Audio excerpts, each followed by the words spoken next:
Studied civil engineering at Michigan Agricultural College. There he earned 6 letters in football and track. He would stay in Lansing to work as a freshman and assistant varsity coach in 1917. In 1921, he moved to Saginaw, where he was football and track coach, turning out 2 state championship teams and 5 Saginaw Valley League championships. He really mentored these boys, and he could remember everybody's name like the second or third day of training. He knew their names. He would meet their families. He was interested in how they were doing in school or at home, which, especially back then, was even, I think, more unusual in a way. Howard's officiating began in 1931, starting with high school and moving on to college and pro games. From the time I was little, I remember a lot of people that when they would hear the last name, they'd say, "Oh, are you related to Howard Beatty from Saginaw High?" Or I guess he also refereed at Notre Dame, which in an Irish Catholic family, that was quite, that was even a bigger deal to us. One of Beatty's legacies was his role in helping to create the Michigan High School Athletic Association, where he sat on the council for 7 years.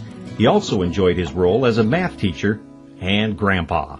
He was a typical grandfather, He used to do this Banbury cross thing and bounce us up and down on his legs, and then all of a sudden he'd straighten out his legs and we'd go, flying down to the floor. And he was a great man. I liked him too because he always helped us with our math. And I was lousy in math. I mean, right from first grade on. And he made it very simple and easy. A lot of patience. I mean, it was kind of like, I just couldn't get these things. And he just keep going over it and until you got it. And then he'd say, good job. In 1979, Howard was honored with the highest award the Michigan High School Athletic Association gives, the Charles E. Forsyth Award for Outstanding Contribution to Athletes in the state of Michigan. But friends say he was never one to boast about his career.